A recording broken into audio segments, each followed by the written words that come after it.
سورہ ہود رکوع نمبر 2 آیت نمبر 24۔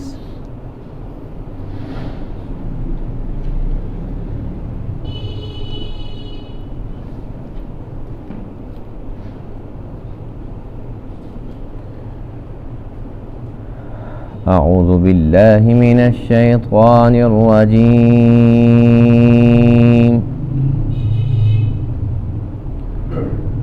بسم اللہ الرحمن الرحیم۔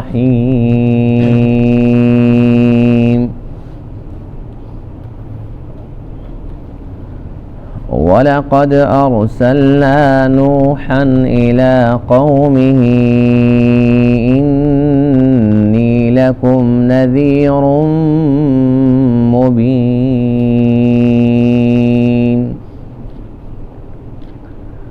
أَلَّا تَعْبُدُوا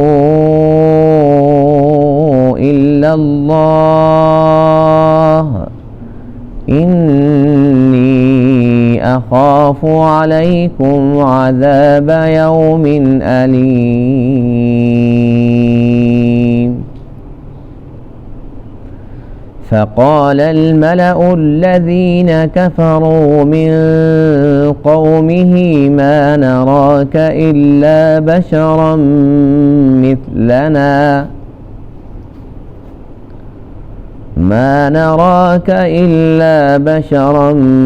مثلنا وما نراك اتبعك إلا الذين هم أراذلنا بادي الرأي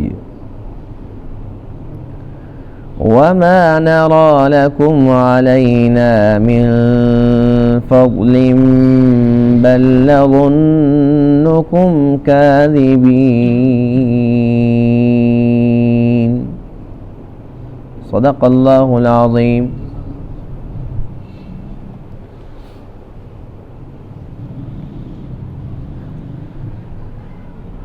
آج کے درس میں آیت کریمہ میں حضرت نوح علیہ نبینا علیہ السلام کا ذکر ہے، جنہیں اللہ تعالیٰ نے ان کی قوم کی طرف رسول بنا کر بھیجا۔ آپ نے 950 سال تک تبلیغ فرمائی، اور آپ کی سب سے پہلی تبلیغ وہ عقیدہ توحید کا ذکر تھا، اللہ تعبدوا الا اللہ، کہ لوگوں اللہ کے علاوہ کسی کی بھی عبادت نہ کرو۔ ہر ایک پیغمبر کی سب سے پہلی تبلیغ یہی رہی ہے۔ تمام پیغمبروں نے اپنی امتوں کو سب سے پہلے اس بات سے خبردار کیا کہ اپنے عقیدے کو درست کر لو، اپنے عقیدے کی اصلاح کر لو۔ اللہ تعالیٰ کے ہاں صرف اور صرف عقیدہ توحید معتبر ہے، اس کے بغیر اور کوئی عقیدہ نہیں چلے گا۔ آپ نے انہیں ڈرایا، انہیں سمجھایا۔ نوح علیہ السلام کی قوم نے کیا جواب دیا؟ اللہ فرماتے ہیں کہ سب سے پہلے اس قوم کے جو سردار تھے، جو زیادہ مالدار تھے، ان لوگوں نے یہ اعتراض کیا کہ پہلی بات تو یہ ہے کہ تو ہمارے جیسا ہے، ہمیں بھوک لگتی ہے، آپ کو بھی بھوک لگتی ہے، ہم بازاروں میں جاتے ہیں، ہم تجارت کرتے ہیں، آپ بھی بازاروں میں پھرتے ہو، آپ بھی تجارت کرتے ہو، آپ ہمارے جیسے ایک عام انسان ہو، ہم کیسے مان لیں کہ آپ اللہ کے نبی ہو؟ یعنی کہ اس بات سے انکار کر دیا کہ آپ اللہ کے نبی ہیں، کیوں کہ آپ ہماری طرح انسان ہیں۔ دوسرا اعتراض جو ان لوگوں نے کیا وہ یہ تھا کہ ہم یہ دیکھ رہے ہیں کہ سب سے پہلے جن لوگوں نے آپ کی اتباع کی ہے، آپ کی پیروی کی ہے، آپ کا کہا مانا ہے، وہ سب کے سب دنیاوی لحاظ سے کم تر ہیں، اور نعوذ باللہ جو ان کے الفاظ سے وہ یہ تھے کہ یہ تو سب کے سب گھٹیا لوگ ہیں۔ کہنے لگے یہ وہ لوگ ہیں کہ ان کی معاشرے کے اندر کوئی ٹکے کی ویلیو نہیں ہے، ان کی رائے کا کوئی احترام نہیں ہے۔ تو یہ اس قسم کے لوگ اگر آپ کے ساتھ لگ گئے ہیں تو کیا ہو گیا؟ کیا کوئی مالدار، کوئی پڑھا لکھا، کوئی سمجھدار کوئی ایسا بندہ آپ کے قریب آیا؟ یعنی کہ یہ ان کی سوچ تھی، چونکہ ان کے اندر مال کی محبت اور مال کا نشہ تھا، ان کے اندر شیطان گھسا ہوا تھا، اس لیے وہ لوگ جو ایمان لا چکے ہیں انہیں گھٹیا، حقیر اور کمتر نظر آ رہے۔ اور تیسرا اعتراض، کہنے لگے کہ بھی ہم تو اپنے آپ کو دیکھتے ہیں، اے نوح تجھے بھی دیکھتے ہیں، لیکن ہمیں کچھ ایسا نظر نہیں آتا کہ تیرے اندر کوئی فضیلت کی بات ہو جو ہمارے اندر نہ ہو۔ ایک تو دوسروں کو حقیر سمجھنا، دوسرا یہ کہ اپنے آپ کو سب سے اعلیٰ، سب سے عرفہ سمجھنا، یہاں تک کہ یہ کہہ دینا کہ اگر کوئی فضیلت کی بات ہوتی تو ہمیں بھی نظر آتی، بھئی آپ سے تو ہم خود بہتر ہیں، بڑے فضیلت والے۔ اور کہنے لگے کہ ہمیں تو یہ لگتا ہے نعوذ باللہ کہ آپ سچ بھی نہیں بول رہے، ہم تو آپ کو سچا ماننے کے لیے تیار نہیں ہیں، تو نبی کیسے مان لیں؟ یہ ان لوگوں کے اعتراضات تھے۔ اس کے بعد پھر آپ نے کیا جواب دیا اس کا ذکر انشاءاللہ آئندہ آیات میں آئے گا۔ اس کا ترجمہ دیکھیے، وَلَقَدْ أَرْسَلْنَا نُوحًا إِلَىٰ قَوْمِهِ، اور البتہ تحقیق ہم نے رسول بنا کر بھیجا نوح علیہ السلام کو ان کی قوم کی طرف، اور آپ نے فرمایا انی لکم نذیر مبین، بے شک میں تمہارے لیے واضح طور پر ڈرانے والا ہوں، اور یہ کہ اللہ تعبدوا الا اللہ، تم نہ عبادت کرو مگر ایک اللہ کی، انی اخاف علیکم، بے شک میں خوف کھاتا ہوں تم پر، عذاب یوم علیم، دردناک دن کے عذاب کا، مجھے ڈر ہے کہ اگر تم نے اللہ کی عبادت نہ کی، شرک سے باز نہ آئے، تو جو دردناک دن ہے قیامت کا دن، اس دن کے عذاب سے مجھے ڈر لگ رہا ہے۔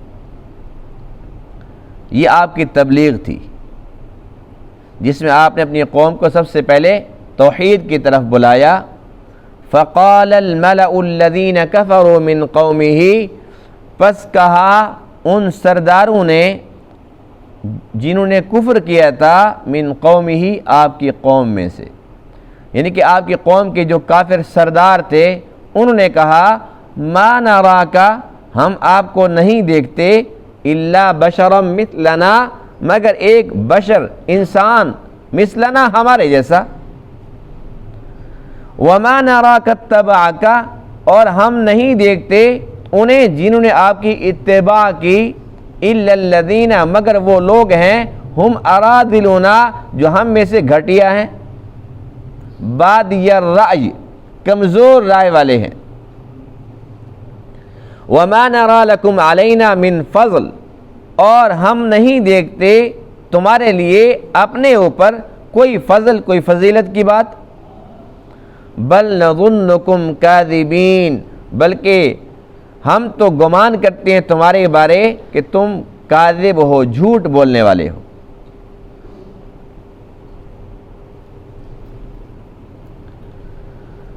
حضرت نوح علیہ نبینا وعلیہ السلام، جن کو آدم ثانی کہا جاتا ہے، آپ سب سے پہلے رسول ہیں روئے زمین پر۔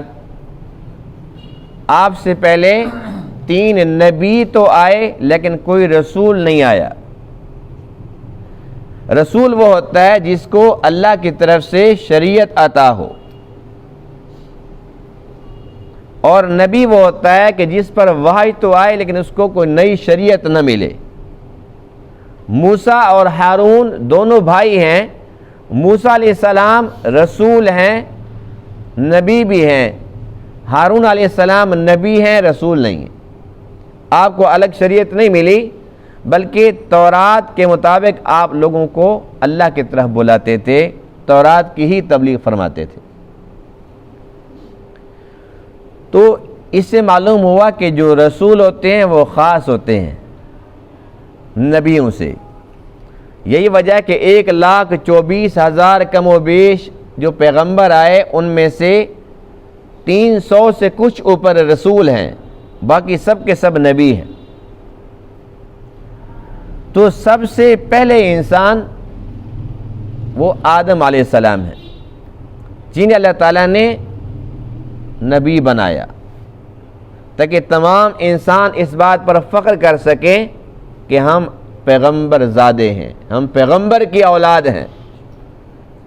اور اس میں کوئی بندہ ایک دوسرے پہ فخر نہیں کر سکتا کہ سب کا باپ ایک ہے آدم، تو ہم سب کے سب الحمدللہ پیغمبر کی نسل میں سے ہے نا۔ خوش نصیبی کی بات الحمدللہ۔ وہ بھی تو بدبخت ہیں جو یہ کہتے ہیں کہ انسان پہلے بندر تھا، پھر اس نے ترقی کی، ترقی کرتے کرتے کرتے پھر وہ انسان بن گیا۔ یہ بات سہنزانو کا نظریہ ہے۔ سہنزانو کی تحقیق یہ ہے کہ پہلے بندر تھا، بندر سے پھر انسان بنا۔ کاش کہ وہ قرآن و حدیث کی تعلیم حاصل کر لیتے تو وہ ایسے نہ بکتے۔ انسان اشرف المخلوق ہے، اللہ نے کتنا بڑا شرف عطا فرمایا، کتنا بڑا درجہ عطا فرمایا۔ اب وہ کہتے ہیں جی بندر تھا پہلے، کتنی گھٹیا بات ہے کہ پہلے بندر تھا۔ اگر وہ ان کا نظریہ ہے کہ وہ پہلے بندر تھا تو وہ اس بات پہ فخر کر سکتے ہیں کہ وہ پہلے بندر تھے پھر انسان بنے، یعنی کہ وہ بندروں میں سے ہیں۔ لیکن الحمدللہ ہمارا عقیدہ یہ ہے جو اللہ کے نبی نے فرمایا کہ سب سے پہلا انسان وہ آدم ہے، اور ہم سب کے سب آدم کی اولاد ہیں۔ اگر پہلے انسان بندر تھے، پھر ترقی کر لی، پھر انسان بن گئے، تو سوال یہ پیدا ہوتا ہے کہ اس وقت کے بندروں نے ترقی کر لی، انسان بن گئے، جو اب بندر ہیں یہ ترقی کیوں نہیں کر رہے؟ یہ کیوں نہیں انسان بنتے؟ دوسرا یہ کہ ترقی کرتے کرتے انسان بن گئے تو پھر اس سے آگے ترقی کیوں نہیں کر رہے، کچھ اور کیوں نہیں بن جاتے؟ تو ہم سب کے سب الحمدللہ پیغمبر زادے ہیں، آدم علیہ السلام کی اولاد میں سے ہیں۔ ہم سب کا جو باپ ہے وہ آدم ہے، وہ اللہ کا نبی ہے۔ آدم علیہ السلام کے بعد جو دوسرے نبی دنیا میں تشریف لائے وہ آدم کے بیٹے ہیں شیس علیہ السلام۔ کیا نام ہے؟ شیس علیہ السلام، یہ بھی نبی ہیں۔ اور پھر متصل نہیں، کافی عرصے کے بعد پھر ان کی اولاد میں سے ایک پیغمبر آتے ہیں جن کا نام ہے ادریس علیہ السلام۔ کیا نام ہے؟ یہ تیسرے نمبر پر آتے ہیں۔ اور اس وقت تک ابھی شرک نہیں تھا، لوگ اللہ ہی کی عبادت کرتے تھے، اللہ کو وحدہ لا شریک مانتے تھے۔ اللہ تعالیٰ نے آدم علیہ السلام، شیس علیہ السلام، ادریس علیہ السلام، ان تینوں کو جو احکامات جاری فرمائے تھے وہ یہ تھے کہ دنیا کو آباد کرو، کھیتی باڑی کرو، زمینوں کو آباد کرو، اور اس کے ساتھ ساتھ اخلاق کی تعلیم بھی تھی، طہارت، پاکیزگی، یہ تعلیمات تھی، اس کے علاوہ اور کچھ نہیں تھا۔ پھر جب بہت سارا عرصہ گزر گیا، ان تین پیغمبروں کے بعد، تین نبیوں کے بعد، پھر ایسا ہوا کہ لوگ شرک کے اندر پڑ گئے۔ تب اللہ تعالیٰ نے نوح علیہ السلام کو مبعوث فرمایا، اور نوح علیہ السلام ادریس علیہ السلام کے پوتے ہیں۔ اور نوح علیہ السلام جن کا اصل نام ہے عبد الغفار، بہت زیادہ روتے تھے، اللہ کا خوف غالب تھا، نام پڑ گیا نوح، رونے والا۔ نام تو عبد الغفار ہے، بہت زیادہ معاف کرنے والے کا بندہ، تو نام کی تاثیر کی وجہ سے تو ان کو یہ چاہیے تھا کہ وہ نہ روتے، لیکن بہر اللہ کا خوف غالب آ گیا، روتے رہتے تھے، ہر وقت روتے رہتے تھے۔ اور تمام پیغمبروں میں سب سے زیادہ لمبا عرصہ آپ ہی نے تبلیغ فرمائی، اتنا لمبا عرصہ اور کسی کو نہیں ملا۔ آپ کی مکمل جو عمر مبارک تھی وہ 1050 سال۔ جب آپ 40 سال کے تھے تب اللہ نے آپ کو نبوت عطا فرمائی، پھر 950 سال تبلیغ فرمائی، 950 اور اس میں وہ 40 سال پہلے والے، کل کتنے ہو گئے جی؟ پکی بات ہے، شکر ہے، آسان بات ہے، پریشان کیوں ہو گئے؟ 990 ہو گئے. جب آپ 990 سال کے تھے اس کے بعد پھر طوفان آیا, جب آپ کی قوم نے حد کراس کر دی. 950 سال تبلیغ فرمانا کوئی آسان کام ہے؟ معمولی بات ہے. آج ہم اپنی اولادوں کو 1 دفعہ 2 دفعہ 10 دفعہ 20 دفعہ کہتے ہیں, پھر کہتے ہیں جاؤ جہنم میں. بھی ہم کیا کریں؟ اس سے بات سمجھ نہیں آتی تو بس ٹھیک ہے, لیکن آپ نے 950 سال تک ایک ہی بات سمجھائی, اللہ کو وحدہ لا شریک مان لو اور مجھے اللہ کا نبی مان لو. اتنے عرصے کے بعد بھی آپ مایوس نہیں ہوئے, یہاں تک کہ پھر اللہ نے فرمایا وَأُوحِيَ إِلَى نُوحٍ أَنَّهُ لَن يُؤْمِنَ مِن قَوْمِكَ إِلَّا مَن قَدْ آمَنَ. اے نوح اب جو آ چکے ہیں سو آ چکے ہیں, اس کے بعد اب اور کوئی نیا اسلام قبول نہیں کرے گا. اور 950 سال میں کل کتنے ہوئے؟ 80-82. کتنی کم تعداد ہے. تو آپ نہ روتے تو کون روتا؟ سچا درد تھا نا, جذبہ خالص سا. روتے تھے کہ ایک عرصہ ہو گیا, صدیاں گزر گئی ہیں, ایک ہی بات سمجھا رہا ہوں, ان سے کچھ مانگتا نہیں ہوں, کچھ معاوضے کا مطالبہ نہیں کرتا, انہیں کی خیر خواہی کی, انہیں کی بھلائی کی بات کرتا ہوں, لیکن ان کو بات سمجھ نہیں آ رہی. جب اللہ نے یہ بتلا دیا کہ اے نوح کسی اور نے نہیں آنا, تب نوح علیہ السلام نے اپنی قوم کے خلاف بد دعا فرمائی. اور بد دعا کا مقصد یہ تھا, جب پتہ چل گیا کہ اور کسی نے نہیں آنا تو آپ نے بد دعا کی کہ اے رب ذوالجلال کسی اور نے تو ایمان نہیں لانا, اب جو میری یہ جمع پونجی ہے اس میں سے نہ کوئی تتر بتر ہو جائیں, ایک آدھا چلا گیا, 2 3 4 اگر اس میں سے نکل گیا تو میرا کیا بنے گا؟ یہ تو میری ساری کی ساری جمع پونجی ہے, میری محنت ہے 950 سال کی. تب آپ نے بد دعا کی رب لا تذر علی الارض من الکافرین دیارا, اے اللہ کسی کافر کو زمین پر چلتا پھرتا نہ چھوڑ. انک ان تذرہم, اگر تو نے چھوڑ دیا, یضلوا عبادک, وہ تیرے بندوں کو گمراہ کریں گے. یہ جو 80-82 ہیں ان کو گمراہ کریں گے. ولا یلدوا الا فاجرا کفارا, اور جو ان کی اولادیں ہیں وہ بھی کافر اور فاجر ہوں گی. اللہ تعالیٰ نے بد دعا کو قبول فرمایا اور پھر طوفان بھیجا, اور وہ عالمی طوفان تھا پوری دنیا کے اندر. اور اس طوفان کے اندر سوائے ان لوگوں کے جو نوح کی کشتی میں بیٹھ گئے, باقی کوئی بھی نہیں بچا. وہی 80-82 بس.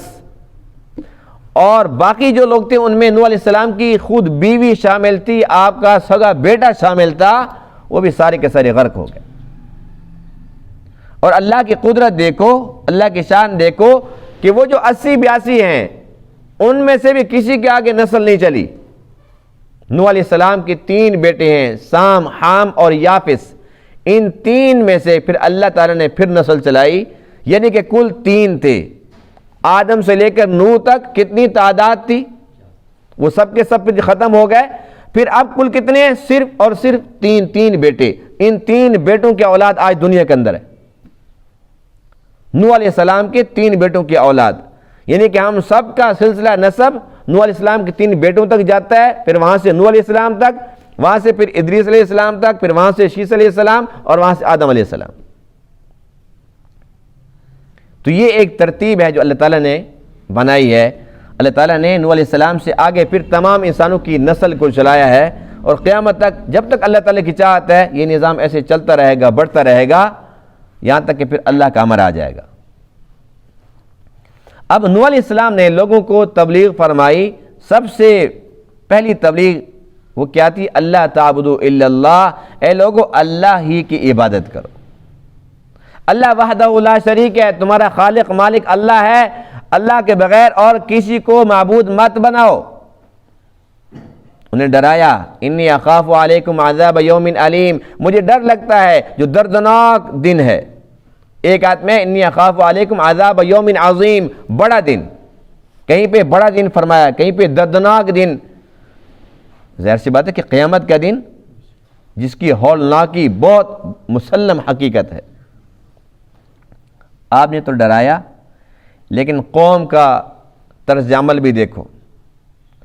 قوم نے سب سے پہلا اعتراض یہ لگایا ما نراک الا بشرا مثلنا، اور تو ہمارے جیسا ہے، ہماری طرح کھاتا پیتا ہے، ہماری طرح بازاروں میں جاتا ہے، ہماری طرح بولتا ہے، باتیں کرتا ہے۔ ان لوگوں نے انکار کر دیا کہ آپ کو نبی نہیں مانتے، کہ آپ ہماری طرح ہیں۔ یہی اعتراض مشرکین مکہ نے کیا۔ قرآن کہتا ہے انہوں نے پتہ کیا کہا، ما لہذا الرسول، کیا ہو گیا، کیسا رسول ہے، یاکل الطعام، یہ تو کھانا کھاتا ہے، ویمشی فی الاسواق، بازاروں میں چلتا ہے۔ یعنی کہ نوح علیہ السلام کے دور کا مشرک ہو یا حضور خاتم النبیین علیہ السلام کے دور کا مشرک ہو، دونوں کا نظریہ ایک ہے کہ یہ ہماری طرح کا انسان ہے، اس لیے ہم اس کو نبی نہیں مانتے۔ بات کتنی آسان ہے، اللہ کا کتنا بڑا کرم ہے جس نے انسانوں کے اندر انسانوں میں سے نبی بنا کر بھیجا۔ اگر انسانوں کے اندر فرشتہ نبی آ جاتا، کوئی جن آ جاتا، کوئی جن آتا تو انسان کہتے ہیں اس میں تو اتنی طاقت ہے، یہ سارا کچھ کر سکتا ہے، ہم تو نہیں کر سکتے۔ اگر کوئی فرشتہ آ جاتا تو اللہ قرآن مقدس میں فرماتے ہیں، دیکھو دو صورتیں دی نا، ایک یہ کہ فرشتہ اپنی اصلی حالت میں آ جائے، دوسرا یہ کہ انسانی شکل میں آ جائے تاکہ سارے کے سارے اس کے قریب آئیں، مانوس ہوں، اس کی بات سنیں۔ اگر فرشتہ اصلی حالت میں آئے تو یہ کیسے برداشت کریں گے؟ اس لیے کہ ہمارا ایمان ہے کہ حضور علیہ السلام کے اندر سب سے زیادہ روحانی پاور تھی۔ آپ نبیوں کے نبی ہیں، امام الانبیاء ہیں اور خاتم النبیین ہیں، فخر الرسل ہیں۔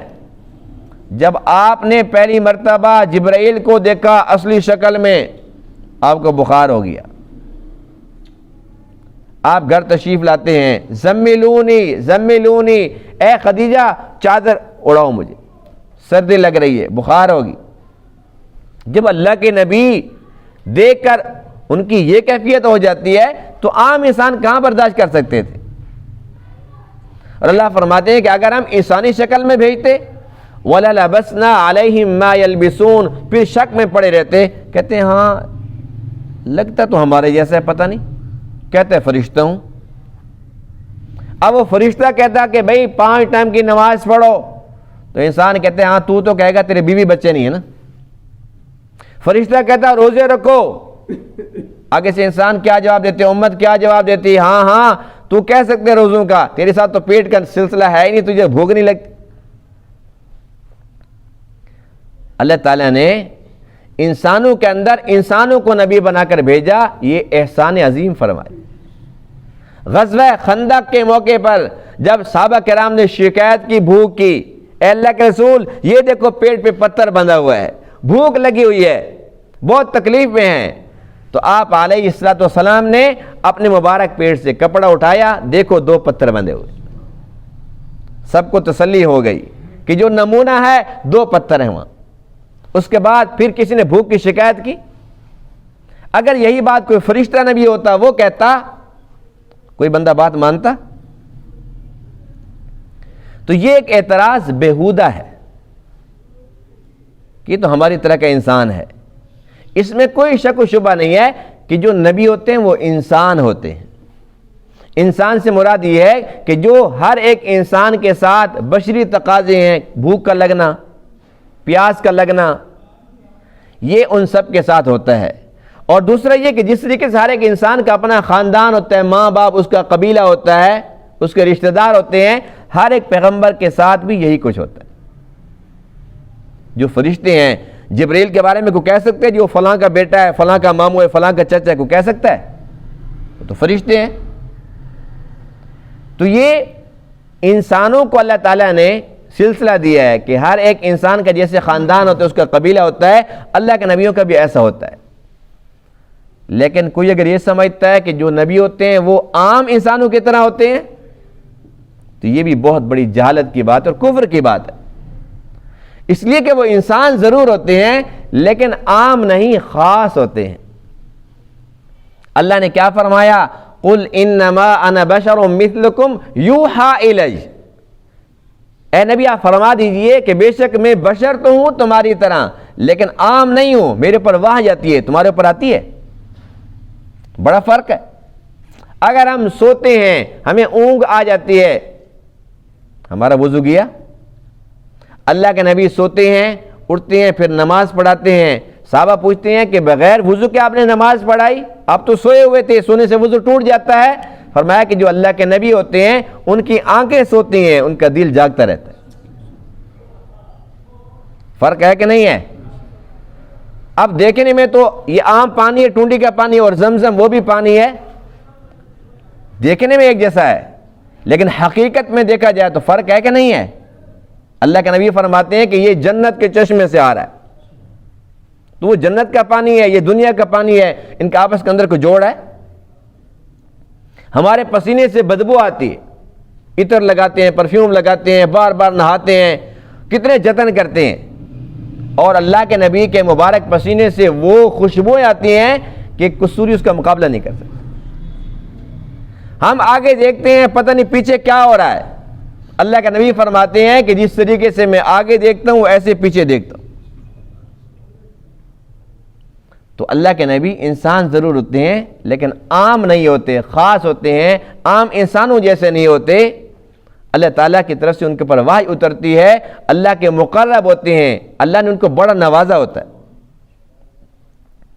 دوسرا اعتراض ان لوگوں نے یہ کیا، وَمَا نَرَاكَ اتَّبَعَكَ إِلَّا الَّذِينَ هُمْ أَرَاذِلُونَا، کہ بھی آپ کے جو ارد گرد لوگ ہمیں نظر آ رہے ہیں یہ رذیل ہیں، گھٹیا ہیں، بادی الرأی، کمزور رائے والے ہیں، ان کے تو گھر میں بھی نہیں چلتی، بازار میں پوچھتا کوئی نہیں ہے، نہ ان کے پاس کوئی محل ہے، نہ ان کے پاس کوئی کاروبار ہے، نہ کوئی تجارت، ان کے پاس تو کچھ بھی نہیں ہے۔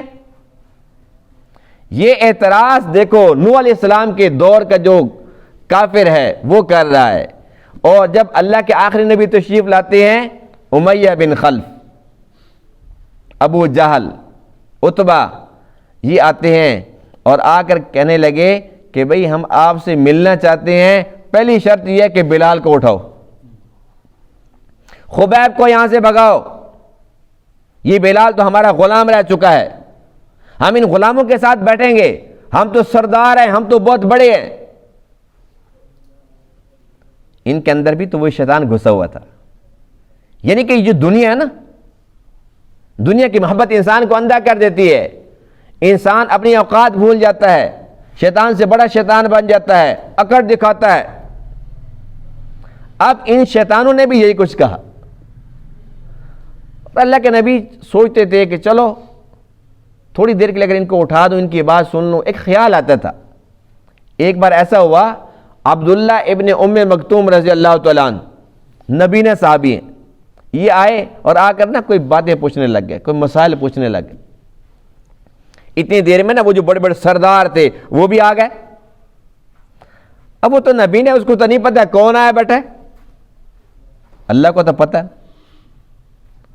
اللہ کے نبی نے ان کی طرف تھوڑی سی توجہ زیادہ کر لی، مقصد یہ تھا کہ یہ تو اپنا، اس نے کہاں جانا ہے، ہو سکتا ہے کہ یہ سردار میری بات سن لیں، اس سے متاثر ہو جائیں، اور یہ اگر اسلام قبول کر لیتے ہیں تو مسلمانوں کو اسلام کو بڑا فائدہ پہنچے گا۔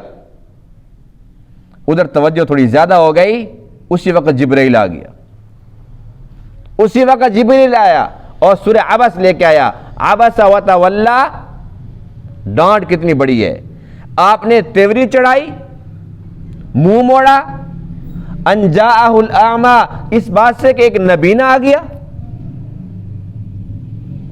اللہ فرماتے ہیں کہ یہ نبینا، وہ سردار کہتے ہیں کہ اس کی کیا اوقات ہے، اے میرے محبوب ان کی نظر میں نہیں ہے، ہمارے اس کا بڑا مقام ہے۔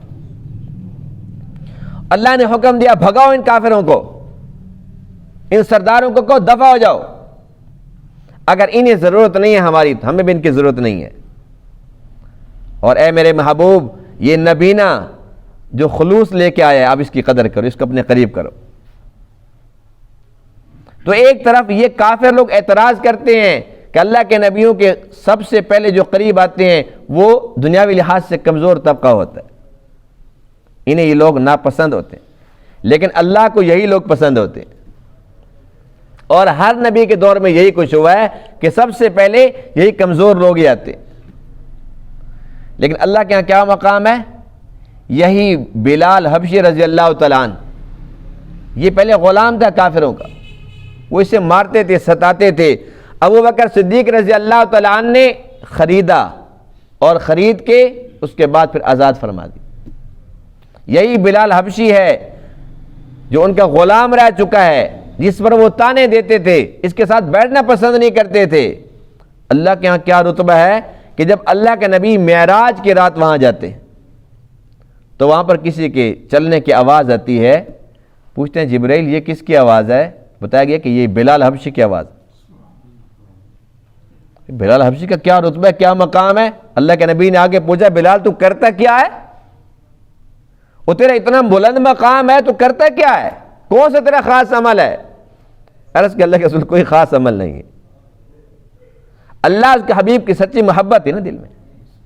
عرض کیا اور کوئی عمل نہیں ہے، بس یہ ہے کہ ہمیشہ باوضو رہتا ہوں، اور جب بھی وضو کرتا ہوں تو میں شکرانے کے 2 نفل پڑھتا ہوں، تحیۃ الوضو، یہ شکرانے کے نفل ہیں کہ اللہ تو نے مجھے توفیق دی ہے وضو کرنے کی۔ اللہ کو یہ عمل اتنا پسند آیا تو ان لوگوں نے یہ اعتراض کیا تھا، اللہ نے اس کو رد فرما دی۔ اور تیسری بات وَمَا نَرَى لَكُمْ عَلَيْنَا مِن فَضْلٍ، کہنے لگے کہ بھئی ہمیں تو کیسی فضیلت کے بعد نظر نہیں آتی، اب ہماری طرح ہی تو ہو، جیسے ہم کھاتے پیتے ہیں، کاروبار کرتے ہیں، سب کچھ کرتے ہیں، آپ بھی تو ہماری طرح کے انسانوں کو خاص فضیلت ہمیں تو نظر نہیں آ رہی۔ یعنی اپنے آپ کو دوسروں سے بہتر سمجھنا، یہ بھی ایک شیطانیت ہے۔ جب انسان کے اندر اللہ تعالیٰ کی معرفت آ جاتی ہے، اللہ کی معرفت کا رنگ چڑھ جاتا ہے،